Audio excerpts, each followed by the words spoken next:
வணக்கம். ஓம் சரவணபவ சேனல் வாயிலாக உங்களை சந்திப்பதில் பெருமகிழ்ச்சி அடைகிறேன். இன்றைய பதிவு மீனம் ராசி அன்பர்களுக்குண்டான வைகாசி மாதத்துக்குரிய பலாபலன்களை டீட்டெயிலாக பார்க்கலாம்.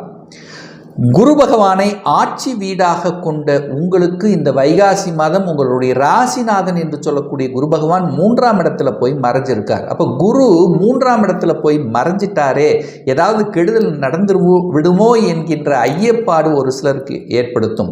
ஆனால் குரு 3ஆம் இடத்தில் அமர்ந்தாலும் அங்கு சுக்கிரனுடைய வீட்டில் தான் இருக்க போகிறார். அந்த சுக்கிரனுடைய வீட்டில் அமர்ந்து கொண்டு 11ஆம் இடமான லாபஸ்தானத்தை பார்க்குறார் அல்லவா. அப்போ மனமகிழ்ச்சி, சந்தோஷம், செய்யக்கூடிய செயல்களில் லாபத்தை அனுபவிக்கக்கூடிய தன்மை இருக்கும் அல்லவா. அதே போல உங்களுக்கு ராஜ யோகத்தை தரக்கூடிய செவ்வாய் பகவான் பார்த்தீங்கன்னா உங்க ராசியிலேயே உட்கார்ந்திருக்கார்.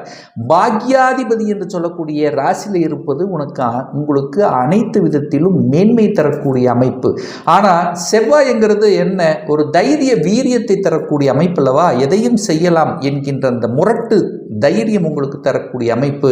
ஸோ அங்கே கொஞ்சம் கவனமாக இருக்கணும். ஏன்னா ராகுவோடு சேர்ந்திருக்கிறதுனால செவ்வாய் ஆக்ரோஷக்காரன், கோபக்காரங்கிறதுனால கோபம் சார்ந்த விஷயத்தில் மட்டும் கொஞ்சம் கட்டுப்படுத்துவது சிறப்புங்கிறதை ஞாபகத்தில் வைத்துக் கொள்ளுங்கள். தேவையில்லாத விஷயத்தில், அதாவது ஒரு வேலை செய்கிற இடத்துல உங்களுக்கு கோபம் மூட்டக்கூடிய தன்மையை கொடுத்துருவாங்க. அப்போ அவசரப்பட்டு ஆக்ரோஷப்பட்டு நான் வேலையை விட்டுறேன் அப்படிங்கிற கோபம் வரக்கூடாதுங்கிறத ஞாபகத்தில் வைத்துக் கொள்ளுங்கள். 2ஆம் அதிபதியாக இருக்கக்கூடிய செவ்வாய் பகவான் இந்த மாதம், அதாவது வைகாசி மாதம் 19ஆம் தேதி, ஜூன் மாதம் 1ஆம் தேதி 2ஆம் இடத்துல வந்து ஆட்சி பலத்தோட வலிமையேற்க போகிறார்.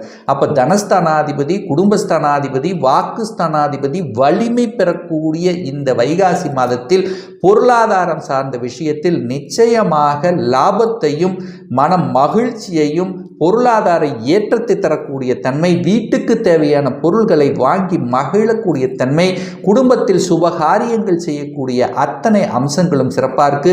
வாக்குஸ்தானாதிபதி பலம் பெற்றிருக்கிறதுனால நன்றாக பேசக்கூடிய தன்மை, எதை எப்படி பேசணும் என்கின்ற அந்த தன்மை உங்களுக்குள்ளே இந்த மாதம் பிறக்கும்.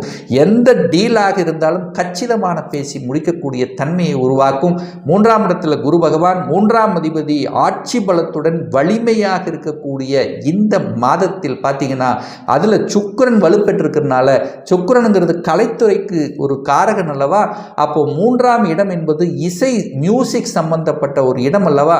அந்த துறையில் இருக்கக்கூடிய இந்த அத்தனை மீனராசி என்பவர்களுக்கு புதிய முயற்சிகள், புதிய ஒப்பந்தங்கள், அதன் மூலமாக உங்களுக்கு புகழும் கௌரவமும் நிலைநாட்டக்கூடிய அத்தனை வாய்ப்புகள் உங்களுக்கு பிரகாசமாக இருக்கிறது.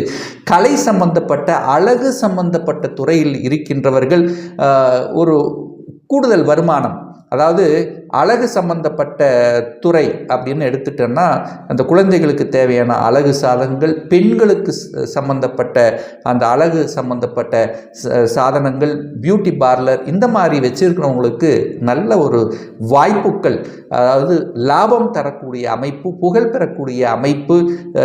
இந்த இடத்துல இவங்க இப்படி இருக்காங்க, இவங்கனால நமக்கு பெருமை அப்படிங்கிற தன்மை உங்களுக்கு உணர்த்தக்கூடிய வகையில் இந்த மாதம் இருக்கிறது. 4ஆம் அதிபதி தனக்கு 11ஆம் இடத்துல இருக்கார் அல்லவா புதன் பகவான். அப்போ 4ஆம் இடம் என்பது சுகஸ்தானம், சுகத்தை பெருக்கிக் கொள்ளக்கூடிய வாய்ப்புகள், சந்தர்ப்பங்கள் இருக்கு. ஆனால் சனி 12ல் இருக்கார் அல்லவா. அப்போ 12ஆம் அதிபதி வலிமையா இருக்கிறனால ஒரு விரயத்தை செய்யணும் அல்லவா. அப்போ நீங்க என்ன பண்ணணும், சுப விரயங்களாக கன்வெர்ட் பண்ணிக்கிறது புத்திசாலித்தனம் என்பதை ஞாபகத்தில் வைத்துக் கொள்ளுங்கள். பணம் வரும், அதற்குண்டான செலவுகளும் உங்களுக்கு ஆகும். அப்போ நீங்கள் என்ன பண்ணலாம், அசையும் அசையா சொத்துக்களை வாங்கி குவிப்பதற்கு ஒரு ஏதுவான காலம்.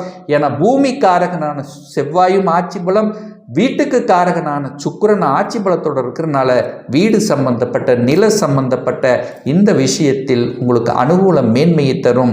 அதே சமயத்தில் வாகன சார்ந்த விஷயங்கள், வாகன உற்பத்தி செய்யக்கூடிய நிறுவனத்தை வைத்து கொண்டிருப்பவர்கள், டிராவல்ஸில் இருக்கிறவங்களுக்கும் நல்ல ஒரு வருமானம் கிடைக்கக்கூடிய நல்ல மாதம் அப்படின்னு சொல்லலாம். குழந்தைகளினுடைய நலன்கள் திருப்திகரமாக இருக்கக்கூடிய தன்மை, குழந்தைகளினுடைய படிப்புக்காக நீங்கள் செலவு செய்ய வேண்டியிருக்கும். குழந்தைகள் ஆசைப்பட்ட கல்வி, ஆசைப்பட்ட படிப்பு படிப்பு, ஆசைப்பட்ட டிகிரி, ஆசைப்பட்ட காலேஜ் உங்களுக்கு கிடைக்கக்கூடிய அத்தனை அம்சங்களும் சிறப்பாக இருக்கிறது.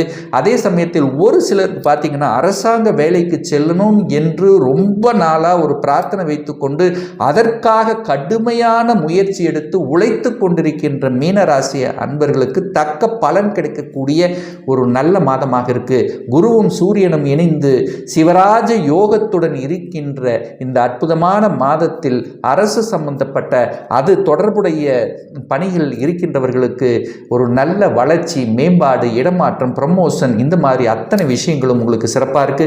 7ஆம் இடத்தில் கேது இருக்க, ராகு கேது இருக்கிறதுனால குடும்பம் சார்ந்த விஷயத்தில் மட்டும் கவனம். குடும்பத்தில் 3ஆம் நபர்களினுடைய குறுக்கீடு வராமல் பார்த்து கொள்வது இருப்பது நல்லது. என கேது இருக்கிறது 7ஆம் இடத்தில் இருந்தன்னா ஒரு ஞானத்தை தரும்.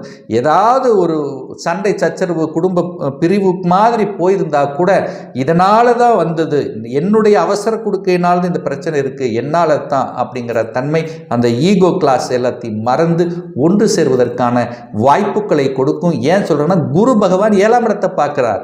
சுப கிரகம் 7ஆம் இடத்தை பார்க்கும்போது அந்த 7ஆம் இடத்தை விருத்தி பண்ணக்கூடிய தன்மை, ஒரு கடவுளினுடைய அனுகிரகம் அங்கே பார்க்குது. அப்போ உங்களுக்கு தப்பு செய்ய விடாமல் தடுக்கும் அப்படிங்கிறத அமைப்பு.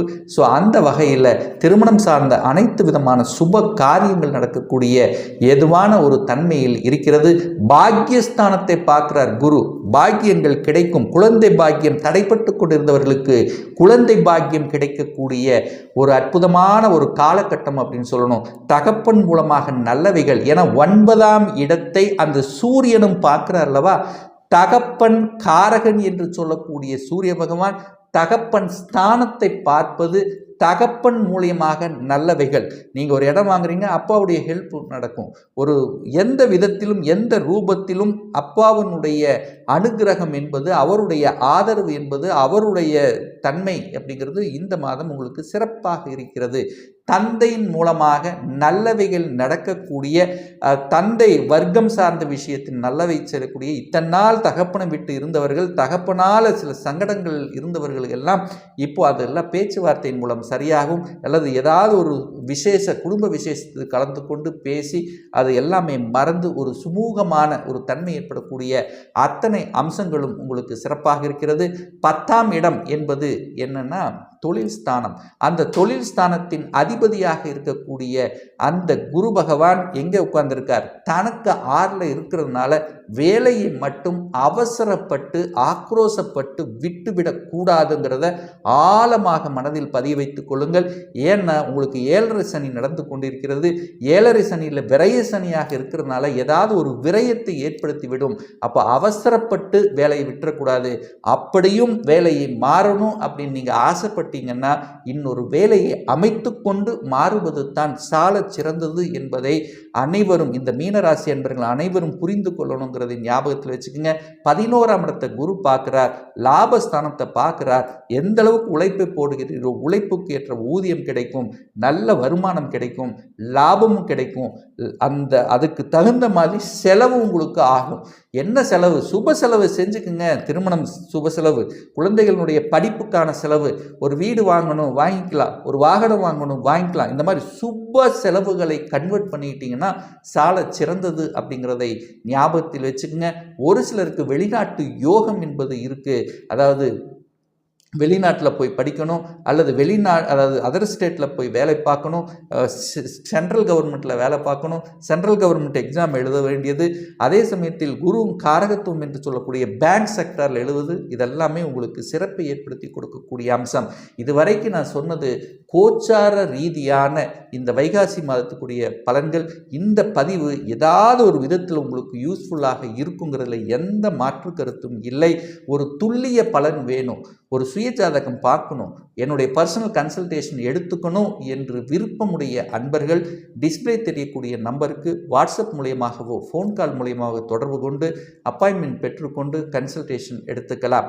நம்ம சேனலை ஃபஸ்ட்டு டைம் நீங்கள் பார்ப்பவர்கள் என்றால் மறக்காமல் சப்ஸ்கிரைப் பண்ணிக்கிங்க.